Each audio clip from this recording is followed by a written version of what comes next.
नमस्कार साथियों। आज जो पेपर हुआ आपका राजस्थान लोक सेवा आयोग अजमेर के असिस्टेंट प्रोफेसर भर्ती 2020 के दो पेपर्स की टेस्ट सीरीज हमने शुरू कर रखी है। थर्ड पेपर जो सामान्य ज्ञान का सभी के लिए कॉमन होता है उसका, और ऑप्शनल सब्जेक्ट में हिस्ट्री का। हिस्ट्री के 3 पेपर हो चुके हैं और थर्ड पेपर का आज ये 6वां पेपर था, जिसमें लगभग 2500 लोगों ने टेस्ट रैंकिंग के साथ जो है इसमें भाग लिया और 5500 लोग लगभग ऐसे हैं जिन्होंने विदाउट टेस्ट रैंकिंग के साथ हमारे से जुड़े हुए हैं। यदि आप में से कोई पहली बार हमारे चैनल पे विजिट कर रहा है और असिस्टेंट प्रोफेसर का एक अभ्यर्थी है, तो वो चाहे तो हमारी टेस्ट सीरीज को ज्वाइन कर सकता है। प्रत्येक पेज के, इस टेस्ट सीरीज के प्रत्येक पेज के नीचे फूटर में हमारे मोबाइल नंबर दे रखे हैं, वहाँ से जाके आप हमसे संपर्क कर सकते हैं। साथ ही कमेंट बॉक्स में यदि आप कुछ टिप्पणी लिखते हैं तो निश्चित रूप से हम आपसे संपर्क करेंगे। फिलहाल जो टेस्ट सीरीज की वैल्यू है वो बहुत सस्ती है। यदि आप थर्ड पेपर को ज्वाइन करना चाहते हैं टेस्ट रैंकिंग के साथ, तो आपको 500 रुपये पेमेंट करना होगा, जिसमें 28 पेपर आपको मिलेंगे।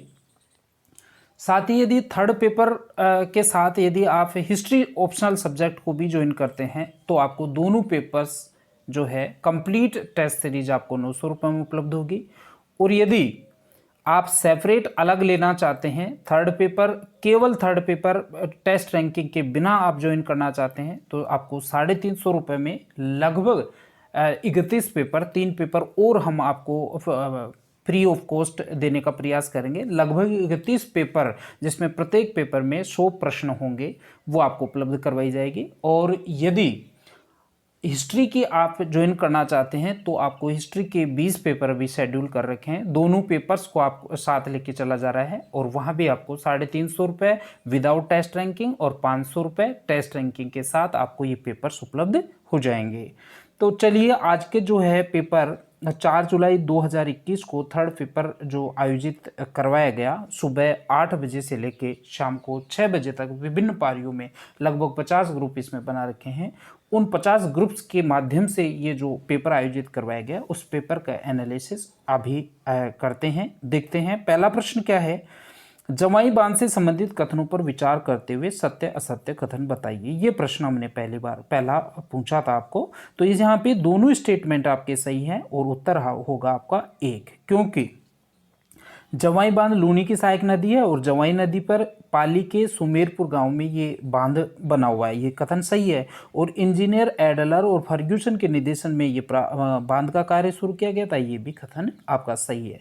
दूसरे प्रश्न में थोड़ी कंट्रोवर्सी रही आज के जो प्रश्न पत्र में, कि सुमेलित कीजिए और सही कूट का चयन कीजिए। यहाँ पे कंप्यूटर की मिस्टेक की वजह से कूट नहीं दे पाए थे। हालांकि 15 मिनट बाद में पेपर को रिफॉर्म किया गया और आपको कूट सहित प्रश्न पत्र दिया गया।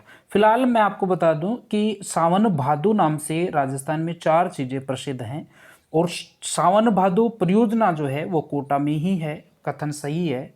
सावन भादो महल आपका भरतपुर में है, ठीक है। सावन भादो झील आपकी अचलगढ़ में है और सावन भादो कढ़ैया आपके बीकानेर में है। इसलिए आपका जो नया संशोधित पेपर दिया गया था उसमें कूट नंबर 2 जो है वो आपका सही आंसर हो जाएगा।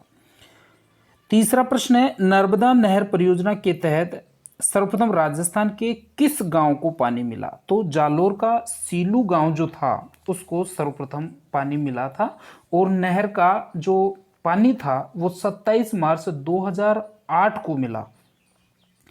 नर्मदा नहर परियोजना को आपको ध्यान रखना है कि ये 4 राज्यों की संयुक्त परियोजना है, जिसमें राजस्थान, गुजरात, महाराष्ट्र और मध्य प्रदेश की यह संयुक्त परियोजना है।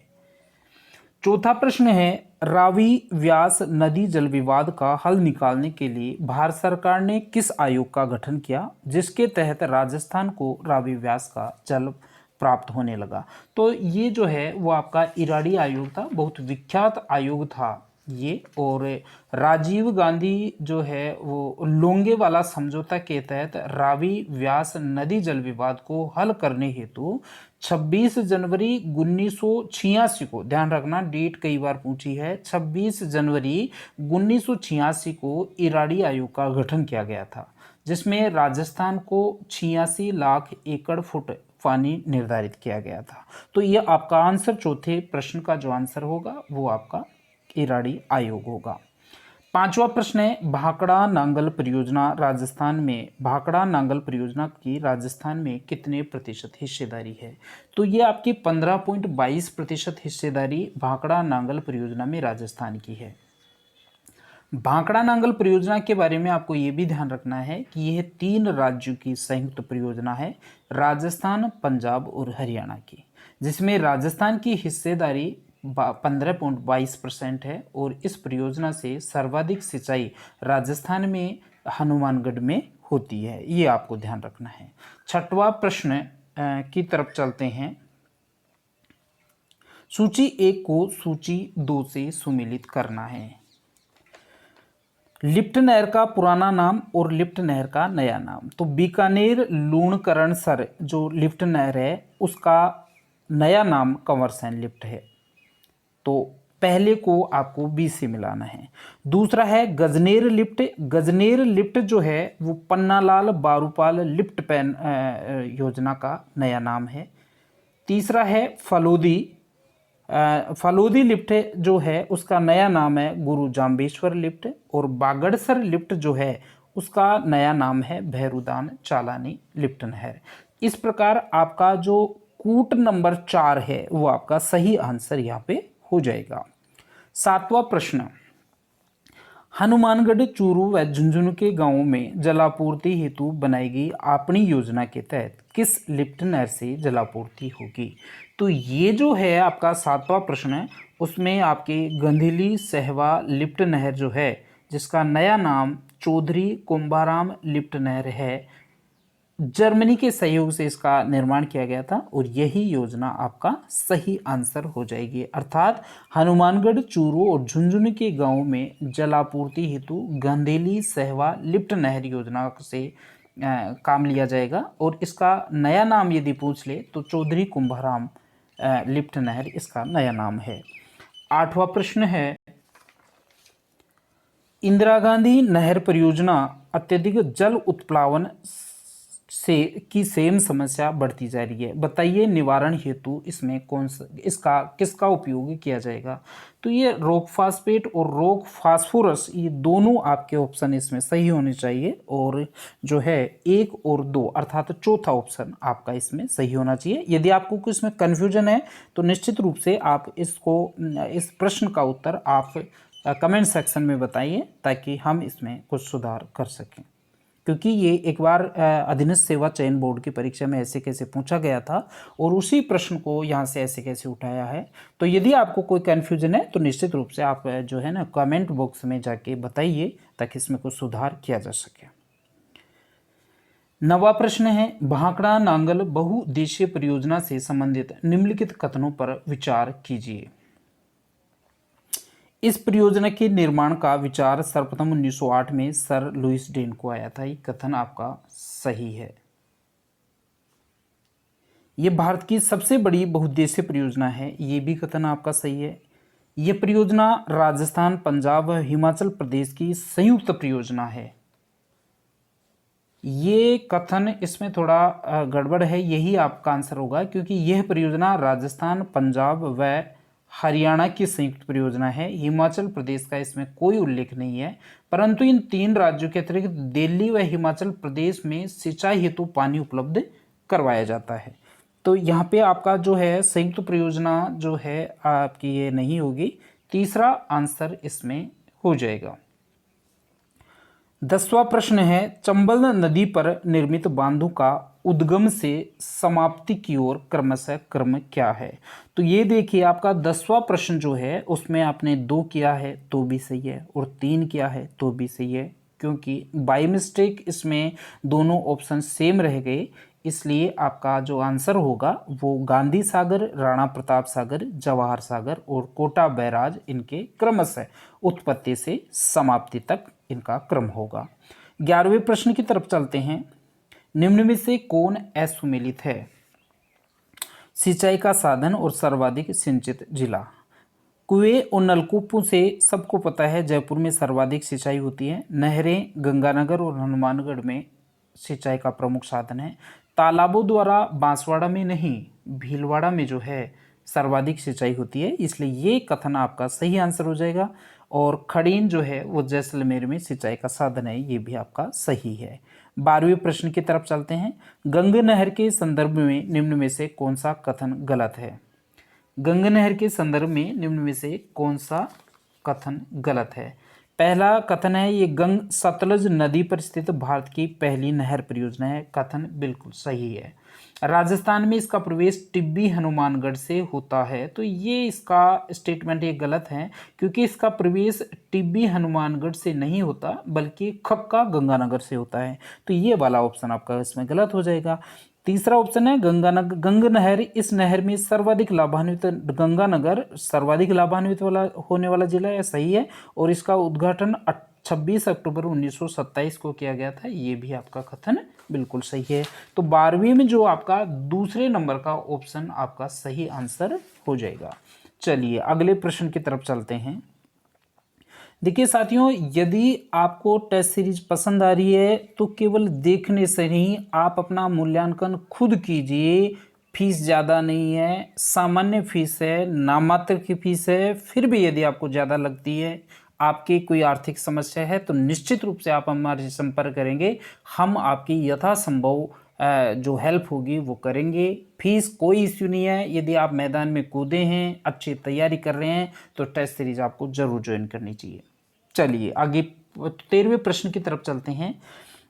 निम्न में से राजस्थान की कौन सी नहर परियोजना में फव्वारा पद्धति व बूंद बूंद सिंचाई पद्धति का प्रयोग किया जाता है? तो इजराइल से बूंद बूंद सिंचाई पद्धति भारत सरकार ने ली है, और नर्मदा नहर परियोजना जो है उसमें आपका ये पद्धति काम में ली जा रही है। दूसरे नंबर का ऑप्शन आपका सही हो जाएगा।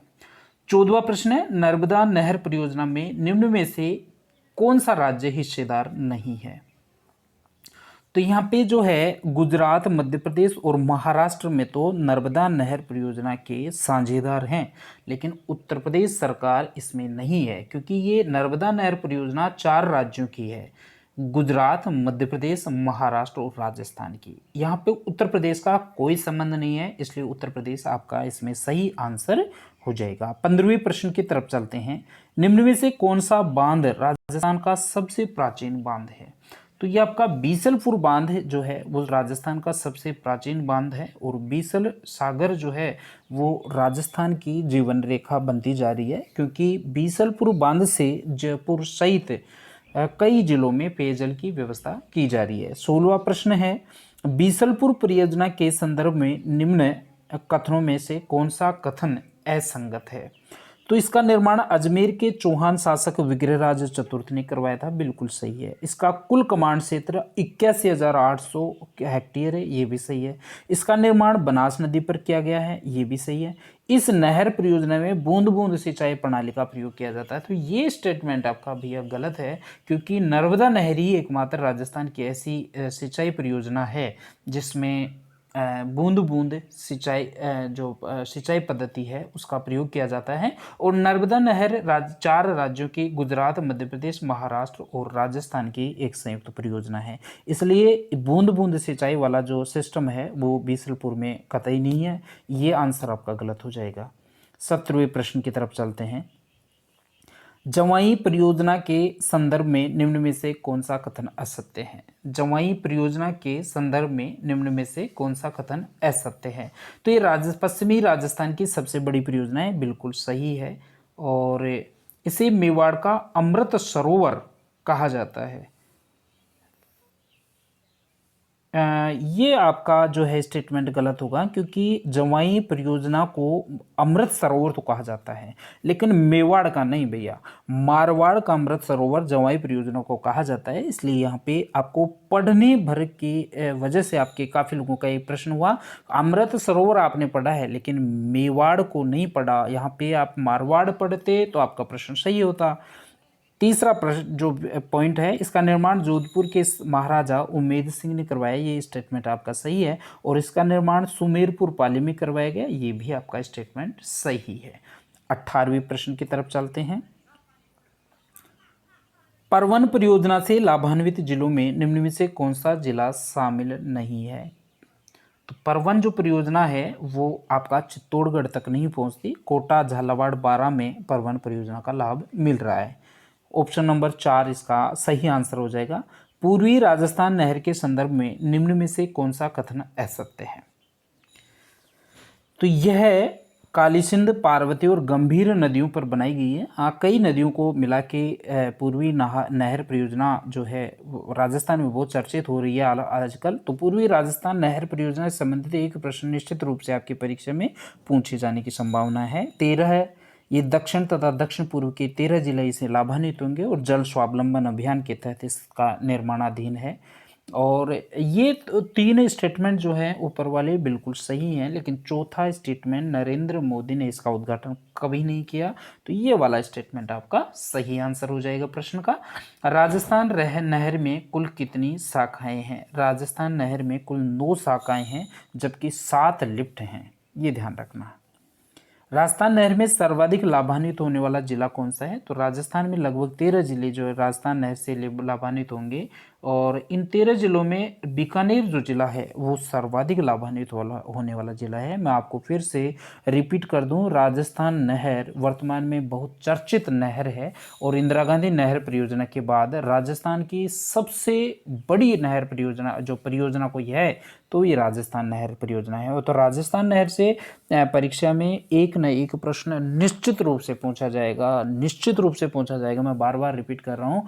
इसमें जो है आपको ये ध्यान रखना है, 13 जिले इसमें हैं लाभान्वित होंगे, और बीकानेर जिला जो है सर्वाधिक लाभान्वित होने वाले जिलों में है। 22वां प्रश्न है, इंदिरा गांधी नहर परियोजना में कुल कितनी लिफ्ट नहरें हैं? तो शाखाएं आपकी मैंने अभी बताया था 9 हैं, और लिफ्ट नहरें आपके 7 हैं, तो कन्फ्यूज इसमें नहीं होना है। 23वां प्रश्न, 23वें प्रश्न की तरफ चलते हैं। तो निम्न में से कौन असुमेलित है? राजस्थान में पहला जो है, राजस्थान 11 जिलों में सूखा संभावित कार्यक्रम चलाया जा रहा है, बिल्कुल सही है। राजस्थान में 16 जिलों में मरु विकास कार्यक्रम चलाया जा रहा है, ये भी कथन सही है। राजस्थान के कुल 12 जिले मरुस्थलीय जिले हैं, ये भी सही है। और थार मरुस्थल का 61.11% भाग राजस्थान में भी फैला है, तो ये स्टेटमेंट आपका गलत है भैया। थार मरुस्थल का केवल 58% के लगभग जो है 58.11% भाग ही राजस्थान में फैला है, बाकी पाकिस्तान में जो है। राजस्थान में छप्पनिया अकाल कब पड़ा? तो राजस्थान में छप्पनिया अकाल पड़ा था 1899 1900 ईस्वी के आसपास। तो 2 नंबर का स्टेटमेंट आपका सही हो जाएगा। 25वां प्रश्न है, राजस्थान में सूखा संभावित क्षेत्र विकास कार्यक्रम कब चला? तो ये 1974-75 में चला था, इसलिए बी ऑप्शन आपका सही आंसर हो जाएगा। त्रिकाल का संबंध 26वें प्रश्न में पूछा था। तो त्रिकाल वो होता है जिसमें अन्न, चारा और पानी तीनों की बहुत ज़्यादा स्कैर्सिटी हो जाती है, बहुत ज़्यादा कमी हो जाती है, तो उसको त्रिकाल नाम दिया जाता है। तो अन्न, चारा और पानी के का जो संबंध है वो त्रिकाल से है। राजस्थान में मरु विकास कार्यक्रम के संदर्भ में क्या गलत है? तो मरु विकास कार्यक्रम 1977-78 में चालू किया गया था, बिल्कुल कथन सही है। ये वर्तमान में 16 जिलों में चल रहा है, ये भी सही है। 1985 में पूर्णतः केंद्र सरकार द्वारा संचालित है, ये भी सही है, क्योंकि 1977-78 से लेके 1985 के पूर्वार्ध तक ये है केंद्र और राज्य दोनों के बराबर संयोग से चल रहा था। 1 अप्रैल 1999 में से केंद्र व राज्य की साझेदारी 65-35 है, तो ये स्टेटमेंट आपका गलत है, क्योंकि अभी वर्तमान में केवल केंद्र सरकार द्वारा ही संचालित है। 28वां प्रश्न जो है, राजस्थान में मरुस्थलीकरण को रोकने के लिए किए गए संस्थागत प्रयासों में कौन सा नहीं है? 1959 में जोधपुर में कजरी की स्थापना इसी उद्देश्य से की थी, तो ये कथन तो आपका सही है। 1952 में जोधपुर में मरु वनीकरण केंद्र बनाए गए, ये भी सही है। और 1995 में जोधपुर में आफरी की स्थापना इसके लिए नहीं की गई थी, ये स्टेटमेंट आपका गलत होगा। और 1957 में जोधपुर में मरु वनीकरण मृदा संरक्षण केंद्र की स्थापना की गई। मुख्यमंत्री जल स्वावलंबन अभियान की शुरुआत 27 जून 2016 को कहां से की गई थी? तो झालावाड़ का एक गांव है गर्दनखेड़ी, उस समय बहुत ही चर्चित रहा था। तो गर्दनखेड़ी झालावाड़ गांव जो है वो मुख्यमंत्री जल स्वावलंबन अभियान का शुरुआती स्थल है। 30वें प्रश्न की तरफ चलते हैं। निम्नलिखित में से कौन सा मरुस्थलीकरण का कारण नहीं है? तो देखो, वनोन्मूलन से कभी भी वनोन्मूलन से हमेशा जो है वो आपका मरुस्थलीकरण बढ़ेगा। वनों को काटोगे, मरुस्थल बढ़ेगा। वायु अपर्दन, वायु को अपरदित कर देगा, पेड़ों का विनाश हो जाएगा, तो ये भी उसका कारण है। बहुत ज़्यादा जल प्लावन की स्थिति होगी तो पेड़ कटेंगे, पेड़ बहेंगे और जो आपकी ग्रीन पट्टी है वो हट जाएगी, तो इसकी वजह से भी आपका मरुस्थलीकरण बढ़ेगा।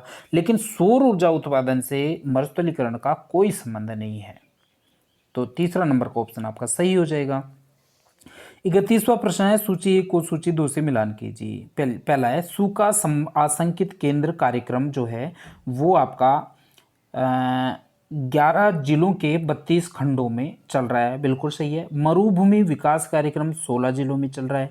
मगरा क्षेत्र विकास कार्यक्रम जो है 5 जिलों के 14 प्रखंडों में चल रहा है। और सीमा क्षेत्र विकास कार्यक्रम 4 जिलों के 14 उपखंडों में चल रहा है। इसलिए आपका ऑप्शन नंबर 1 ही 31वें में सही हो जाएगा। मगरा क्षेत्र विकास कार्यक्रम, ये आपका फैक्चुअल आंसर क्वेश्चन है। 2005-06 में मगरा क्षेत्र विकास कार्यक्रम चलाया गया था।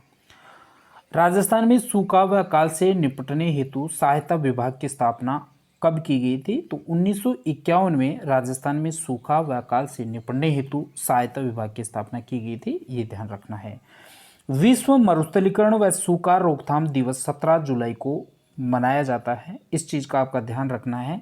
विश्व जो है मरुस्थलीकरण और सूखा की वजह से ये एक चर्चित बिंदु बना हुआ है, तो 17 जुलाई जो है वो विश्व मरुस्थलीकरण एवं सूखा रोकथाम दिवस मनाया जाता है। और परीक्षा के लगभग जो पेपर बन रहे होंगे उस समय जो है ये आपका 17 जुलाई जो विश्व मरुस्थलीकरण दिवस मनाया जा रहा होगा, तो उस समय इस प्रश्न को शामिल करने की संभावना है, ये थोड़ा आपको ध्यान में रखना है। डांग क्षेत्र विकास कार्यक्रम निम्न में से किन जिलों के युग में संबंधित है? तो कोटा, भरतपुर, सवाई माधोपुर और करौली में डांग क्षेत्र विकास कार्यक्रम चलाया जा रहा है। 36वें प्रश्न की तरफ चलते हैं। मरुस्थलीय प्रसार को रोकने के लिए केंद्र सरकार ने 1971 में ऑपरेशन खेजड़ा अभियान चलाया था, बिल्कुल सही है। राज्य वृक्ष खेजड़ा और 1971 में ऑपरेशन खेजड़ा अभियान चलाया गया था। इसमें केंद्रीय मरु क्षेत्र अनुसंधान संस्थान कजरी की स्थापना 1969 में की गई थी। और सूखा संभावित क्षेत्र कार्यक्रम 11 जिलों के 32 खंडों में चल रहा है। हरियाली परियोजना 27 जनवरी 2003 को शुरू की गई थी। तो यहाँ पे केवल 2 स्टेटमेंट जो है, केंद्रीय मरु क्षेत्र अनुसंधान संस्थान कजरी की स्थापना 1969 में जोधपुर में की गई, ये वाला स्टेटमेंट आपका गलत होगा, इसलिए 2 नंबर का आंसर आपका सही आंसर हो जाएगा। राजस्थान में प्रथम सूती वस्त्र कारखाने की स्थापना कब और कहाँ की गई थी? तो 1879 में ब्यावर में आपका राजस्थान के प्रथम सूती वस्त्र कारखाने की स्थापना की गई थी। ये स्टेटमेंट 37वें प्रश्न में पहला आपका सही आंसर हो जाएगा। 38वां प्रश्न है, सूची 1 को सूची 2 से सुमेलित करना है। सूची 1 में उद्योग हैं, सूची 2 में जिले हैं। तो महालक्ष्मी मिल्स कहाँ है? महालक्ष्मी मिल्स आपके अजमेर में है। शार्दुल टेक्सटाइल मिल आपकी जो है श्रीगंगानगर में है। राजस्थान टेक्सटाइल मिल आपकी झालावाड़ में है। और राजस्थान सहकारी मिल जो है वो आपकी भीलवाड़ा में है। तो 2 नंबर का ऑप्शन आपका प्रश्न संख्या 38 में हो जाएगा। श्रीगंगानगर सहकारी कताई मिल्स कहाँ है, ये प्रश्न हमने पूछा। इसका आंसर होगा आपका हनुमानगढ़, फैक्चुअल आंसर है, इसमें कुछ समझाने की कोई बात नहीं है। 40वां प्रश्न है, निम्न में से कौन स्वतंत्रता के बाद स्थापित सूती वस्त्र मिल नहीं है? क्योंकि कृष्णा मिल्स तो आपके 1889 में ही ब्यावर अजमेर में स्थापित हो गई थी, तो ये पहली की हैं। और आदित्य कॉटन मिल किशनगढ़ अजमेर है। राजस्थान सहकारी मिल्स गुलाबपुरा भीलवाड़ा है। और राजस्थान टेक्सटाइल मिल्स भवानी मंडी झालावाड़ हैं। ये स्वतंत्रता के बाद स्थापित हुई थी। तो option number 4 will be the right answer. 41वां प्रश्न है आपका, राजस्थान में सहकारी तथा निजी क्षेत्र के सूती वस्त्र कारखाने के नियंत्रण, निर्देशन व संचालन हेतु स्पिन फेड की स्थापना कब की गई? तो स्पिन फेड जो है उसकी स्थापना 1 अप्रैल 1993 को की गई थी। 42वां प्रश्न है, निम्न में से कौन सा एक युग्म सही सुमेलित नहीं है? तो हिंदुस्तान जिंक लिमिटेड देबारी उदयपुर में है, कथन बिल्कुल सही है। Rajasthan electronics and instrumentation limited Bharatpur में है, कथन बिल्कुल सही है। मोदी अल्काइना एंड केमिकल लिमिटेड भरतपुर में नहीं है, ये कथन आपका सही हो जाएगा। इसका आंसर हो जाएगा 42वें का। और ओरिएंटल पावर केबल है, ये आपका कथन बिल्कुल सही है। 43वें प्रश्न की तरफ चलते हैं। निम्नलिखित सुमेलित कीजिए और नीचे दिए गए कोटों में से सही उत्तर चयन कीजिए। सूची 1 उद्योग है और सूची 2 उसकी अवस्थिति है। सूती वस्त्र उद्योग गुलाबपुरा में, इलेक्ट्रॉनिक्स उद्योग भिवाड़ी अलवर में, नमक उद्योग डिडवाना में, भिवाड़ी अलवर में है, नमक उद्योग आपका डिडवाना में है और संगमरमर उद्योग आपका मकराना में है, इसलिए ऑप्शन नंबर 1 ही आपका सही हो जाएगा। 44वें प्रश्न की तरफ चलते हैं। राजस्थान के किस उद्योग में सोडियम सल्फाइड का उपयोग कच्चे माल के रूप में किया जाता है? चमड़ा उद्योग। सोडियम सल्फाइड का उपयोग चमड़ा उद्योग में किया जाता है, ये कथन बिल्कुल सही है। और निम्न में से राजस्थान के कौन से शहर में सर्वाधिक सीमेंट का उत्पादन होता है? चित्तौड़गढ़ जो है राजस्थान का सिरमौर बना हुआ है कई वर्षों से सीमेंट उत्पादन में, और वर्तमान में राजस्थान सीमेंट उत्पादन के सर्वोच्च शिखर को पहुंच चुका है। भामाशाह रोजगार सृजन योजना के तहत शिक्षित बेरोजगार युवाओं को लाभान्वित करने के लिए 8% अनुदान ब्याज दर पर बैंकों द्वारा कितना ऋण उपलब्ध करवाया जाएगा? तो 25 लाख रुपए तक का ऋण यहाँ पे उपलब्ध करवाया जा सकता है। 47वां प्रश्न जो है उसका आपको जानबूझ के हमने थोड़ा इसमें ऑप्शन नहीं दिए ताकि आप इसका आंसर कमेंट बॉक्स में दें। इसमें आपको ये ध्यान रखना है कि कौन सा जो फैक्ट है, कौन सा टेक्सटाइल, इंजीनियरिंग, केमिकल और जेम्स एंड ज्वेलरी में सर्वाधिक निर्यात कौन सा होता है, उससे कम कौन सा होता है, उससे कम कौन सा होता है और उससे कम सबसे कम कौन सा होता है। तो चारों का आपको क्रम बताना है कि टेक्सटाइल को पहले नंबर पे है या दूसरे नंबर पे, इस प्रकार आपको कमेंट सेक्शन में इसका आंसर देना है। राजस्थान निवेश प्रोत्साहन योजना में निम्न में से कौन सा प्रावधान शामिल नहीं है? तो भूमि रूपांतरण शुल्क में 100% छूट यहाँ पे नहीं है। बाकी जो ऑप्शन है, विद्युत कर में 7 वर्षों के लिए 100% छूट है, मंडी कर में 7 वर्षों के लिए 100% छूट दी है, स्टाम्प ड्यूटी 90% छूट दी गई है और भूमि रूपांतरण में भी 90% छूट है, इसलिए ये जो कथन है वो चौथे नंबर का आपका गलत हो जाएगा। निम्न में से क्या सनराइज उद्योग में शामिल नहीं है? तो देखिए, सनराइज उद्योग में सूचना प्रौद्योगिकी, स्वास्थ्य लाभ, सत्कार और ज्ञान को शामिल किया गया है। सनराइज उद्योग में पवन ऊर्जा या सौर ऊर्जा का कोई संबंध नहीं है। 50वां प्रश्न है। डीआरडीओ द्वारा संचालित सुपरसोनिक क्रूज मिसाइल ब्रह्मोस का निर्माण राजस्थान में कहाँ होगा? तो पिलानी जो है झुंझुनू में, वहाँ पे सुपरसोनिक क्रूज मिसाइल ब्रह्मोस का निर्माण किया जाने का चर्चा चल रही है और वहाँ पे ये काम शुरू हो चुका है। 51वां प्रश्न है। निम्न में से सुमेलित कीजिए और सही उत्तर कूट उत्तर का चयन कीजिए। खेल का सामान कहाँ बनता है? तो खेल का सामान सर्वाधिक हनुमानगढ़ में बनता है।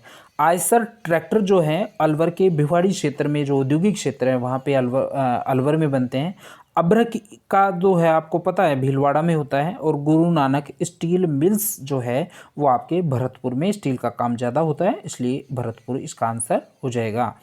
निम्न में से कहाँ हिंदुस्तान कॉपर लिमिटेड का प्रधान कार्यालय बना हुआ है? तो कलकत्ता जो है हिंदुस्तान कॉपर लिमिटेड का प्रधान कार्यालय है। यहाँ पे जानबूझ के जो है ये अलग ऑप्शन दिए हैं, आपने जयपुर किया है अधिकतर ने, जो गलत है। हिंदुस्तान कॉपर लिमिटेड का जो है कारखाने झुंझुनू में ज़रूर हैं, खेतड़ी में ज़रूर हैं, लेकिन इसका प्रधान कार्यालय है वो जयपुर में नहीं है, कलकत्ता में है, ये आपको ध्यान रखना है।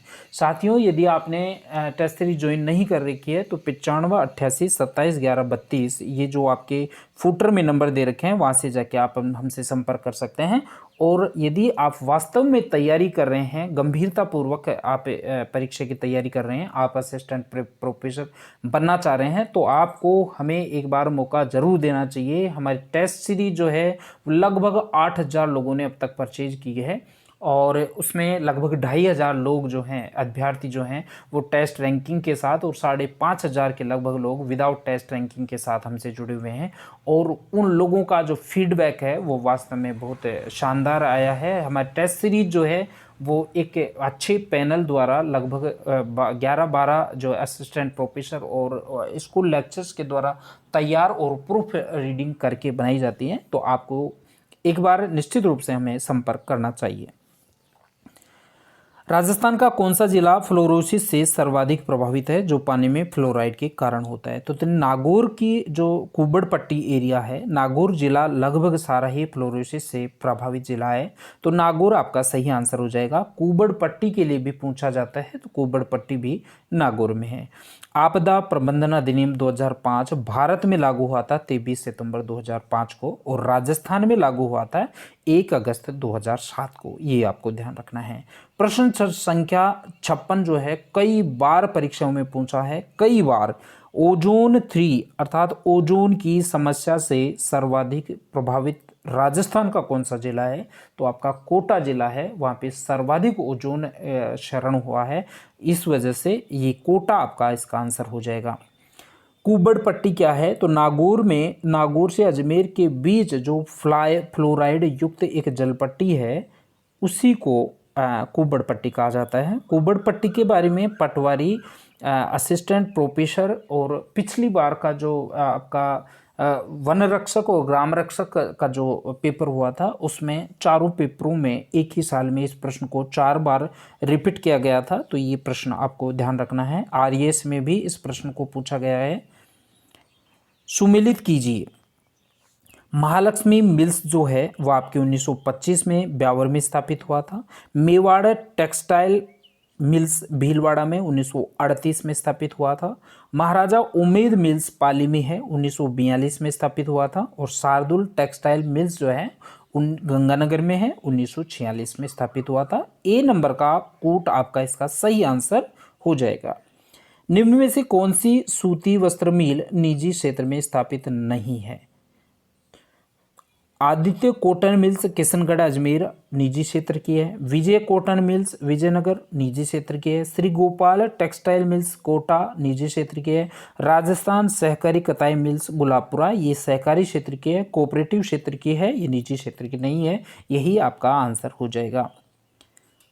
1 अप्रैल 1993 को जयपुर में स्पिनफेड की स्थापना में निम्न में से किस सूती वस्त्र मिल को शामिल नहीं किया गया था? तो यहाँ पे जो गंगानगर शुगर मिल्स भोपालगढ़ है उसको शामिल नहीं किया गया था, जबकि ऊपर वाले 3 राजस्थान सहकारी कताई मिल्स गुलाबपुरा, श्री गंगानगर सहकारी कताई मिल्स हनुमानगढ़ और गंगानगर सहकारी कताई मिल्स गंगापुर जो हैं, उनको शामिल करके 1 अप्रैल 1993 को जयपुर में स्पिनफेड की स्थापना की गई थी। 61वें प्रश्न की तरफ चलते हैं। राजस्थान का कौन सा जिला राजस्थान के मैनचेस्टर के नाम से जाना जाता है? क्योंकि भीलवाड़ा में कपड़ा उद्योग ज़्यादा है और मैनचेस्टर भी कपड़ा उद्योग के लिए प्रसिद्ध था, इसलिए भीलवाड़ा सही आंसर आपका इसमें हो जाएगा। कच्चे माल की उपलब्धता के आधार पर राजस्थान को कितने उद्योगों को कितनी श्रेणियों में, कितने भागों में बांटा गया है? तो 4 भागों में राजस्थान के उद्योगों को कच्चे माल की दृष्टि से बांटा गया है। उद्योग और जिले को आपको सुमेलित करना है। सेंट गोबेन ग्लास फैक्ट्री आपकी अलवर में है। बिड़ला सीमेंट जो है वो आपका चित्तौड़गढ़ में है। केशुराय पाटन आपका कोटा में है। और श्री गोपाल टेक्सटाइल मिल्स आपकी बूंदी में है। 2 नंबर का ऑप्शन आपके 63वें प्रश्न में हो जाएगा। 64वें प्रश्न की तरफ चलते हैं साथियों। ये राजस्थान में सॉल्ट मॉडल मंडी कहाँ स्थापित की गई है? तो वो नागौर में स्थापना इसकी की गई थी। आपको पंचपदरा या सांभर में नहीं बताना है। राजस्थान में कृषि मशीनरी बनाने का कारखाना कहाँ है? तो कृषि मशीनरी ज़्यादातर नागौर में बनती है। डीएपी डाई अमोनियम फास्फेट बनाने का सबसे बड़ा कारखाना कहाँ है? तो डीएपी बनाने का सबसे बड़ा कारखाना राजस्थान में चित्तौड़गढ़ में अवस्थित है, इसलिए 1 नंबर का ऑप्शन आपके 66वें प्रश्न में हो जाएगा। 67वां प्रश्न है, वर्तमान में राजस्थान में सर्वाधिक सीमेंट उत्पादन करने वाला कारखाना कहाँ है?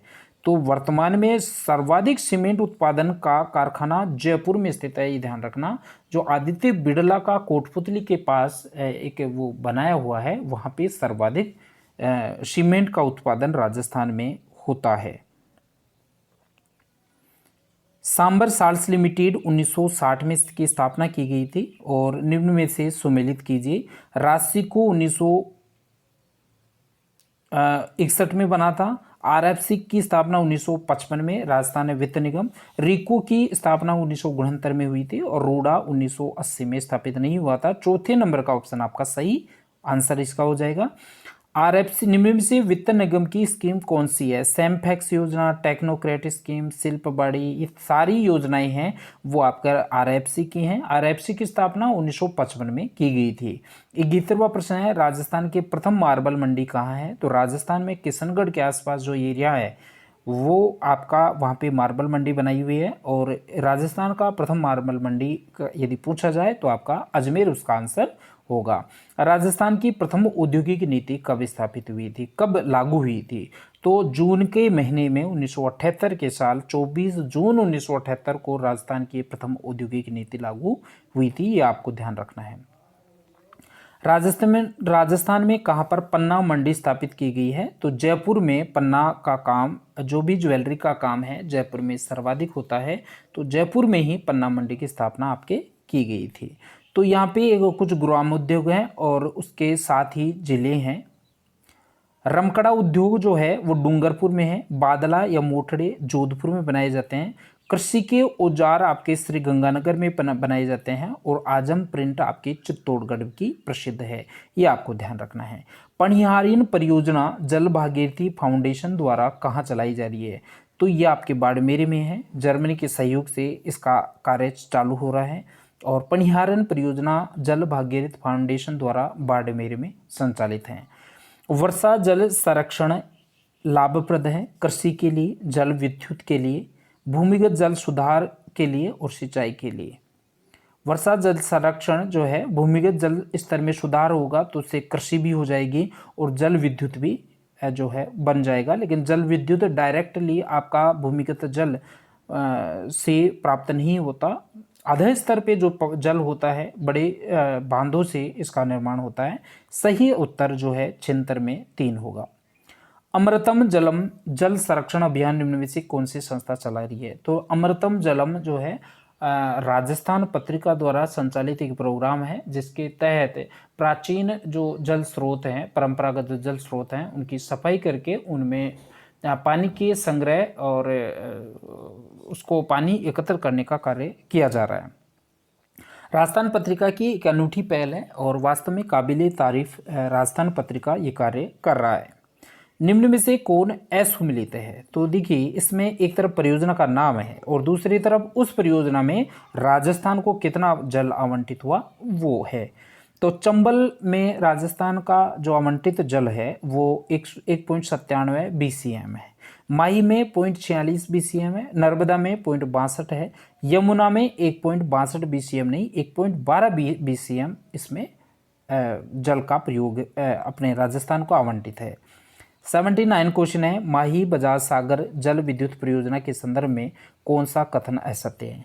ये राजस्थान व गुजरात की संयुक्त परियोजना है, बिल्कुल सही है। इसकी स्थापित कुल विद्युत क्षमता 140 मेगावाट में दोनों राज्यों का हिस्सा 50-50% नहीं है। राजस्थान का एकमात्र माही बजाज सागर में केवल राजस्थान को ही जो जल विद्युत का हिस्सा राजस्थान को मिलता है, दोनों का कोई हिस्सा नहीं है। ये ऑप्शन आपका सही हो जाएगा। इस परियोजना का नामकरण जमनालाल बजाज के नाम पे किया गया था, सही कथन है। और इस परियोजना में सर्वाधिक लाभ बांसवाड़ा जिले को होता है, ये भी आपका सही है। 80वां प्रश्न जो है उसमें इंदिरा गांधी नहर परियोजना का 0 पॉइंट पूछा गया है। तो मोहनगढ़ जैसलमेर जो है वो राजस्थान का इंदिरा गांधी नहर का 0 पॉइंट है। यहाँ पे बड़ा इंपॉर्टेंट प्रश्न है, इंदिरा गांधी फीडर नहर की राजस्थान में कुल लंबाई कितनी है? तो देखिए टोटल लंबाई तो 204 किलोमीटर आपको पता है, लेकिन राजस्थान में जो है वो केवल 34 किलोमीटर है। राजस्थान में 34 किलोमीटर है, बाकी फीडर नहर 170 किलोमीटर जो बची वो आपके पंजाब में है। तो ये आपको ध्यान रखना है, राजस्थान में फीडर नहर की लंबाई केवल 34 किलोमीटर है। गंग नहर, और यदि पूरा पूछे कि राजस्थान नहर इंदिरा गांधी नहर फीडर नहर की कुल लंबाई कितनी है, तो आपको 204 पहुंचना है। यदि पंजाब के लिए पूछे तो 170 किलोमीटर पहुंचना है, और राजस्थान, केवल राजस्थान के लिए पूछे तो 34 किलोमीटर आपका सही आंसर हो जाएगा। गंग नहर परियोजना बीकानेर नहर के संदर्भ में कौन सा कथन असंगत है, गलत है? इस नहर का शिलान्यास 5 दिसंबर 1922 को महाराजा गंगा सिंह ने किया था। बिल्कुल महाराजा गंगा सिंह ने किया था, इसमें कोई संदेह नहीं है। महाराजा गंगा सिंह के बारे में बहुत सारी चीज़ें आपको ध्यान रखना है। गंगा रिसाला इनकी ऊँट सेना थी, और एक और ध्यान रखना है इसमें, वर्साई की संधि पर जो है हस्ताक्षर करने वाले राजस्थान के एकमात्र व्यक्ति आपके गंगा सिंह जी थे। तीनों गोलमेज सम्मेलनों में भाग लेने वाले जो है व्यक्ति भी आपके गंगा सिंह जी राठौड़ बीकानेर वाले थे। और 56 अकाल जो है वो भी इनके समय में पड़ा था। बहुत ज़बरदस्त अकाल इनके समय में पड़ा था। इस नहर का शुभारंभ 26 अक्टूबर 1927 को हुआ था। कथन बिल्कुल सही है। यह नहर फिरोजपुर पंजाब के निकट हुसैनीवाला से रावी नदी से निकाली गई है। ये आपका गलत है। चूने से बनी मुख्य नहर की लंबाई 127 किलोमीटर है। यह आपका सही कथन है। निम्न में असुमेलित को छांटिए। नहर का नाम और सर्वाधिक लाभान्वित होने वाला जिला। नहर का नाम है भीखाबाई सागवाड़ा, डूंगरपुर में सर्वाधिक सिंचाई होती है। ओराई चित्तौड़गढ़ में लाभान्वित करती है। राजीव गांधी सिद्धमुख नहर परियोजना हनुमानगढ़ में होती है, और गुड़गांव नहर चित्तौड़गढ़ तक नहीं पहुंचती। ये आपका ऑप्शन नंबर 4 इसमें आपका आंसर हो जाएगा। सुमिलित कीजिए मध्यम सिंचाई परियोजना और जिले का नाम। बनोली सागर दौसा में है, उर्मिला सागर धौलपुर में है, मानसरोवर अलवर में है, और कादम्बरी सागर सिरोही में है। यहाँ पे एक तरफ लघु बांध है और दूसरी तरफ उसे संबंधित जिला है। तो बिनोली सागर आपको दौसा से कनेक्ट करना है, उर्मिला सागर धौलपुर से, मानसरोवर अलवर में है, और कादम्बरी सिरोही में है। ये आपको ध्यान रखना है। देवास परियोजना द्वारा निम्न में से कहाँ पेयजल उपलब्ध करवाया जा रहा है? तो उदयपुर के जो आसपास के गांव हैं वहाँ पे देवास परियोजना के द्वारा पेयजल उपलब्ध करवाया जा रहा है। कथन 85वें नंबर के प्रश्न में 1 नंबर का ऑप्शन आपका सही आंसर हो जाएगा। विलास सिंचाई परियोजना का संबंध निम्न में से किससे है? तो विलास सिंचाई परियोजना का संबंध कोटा से है।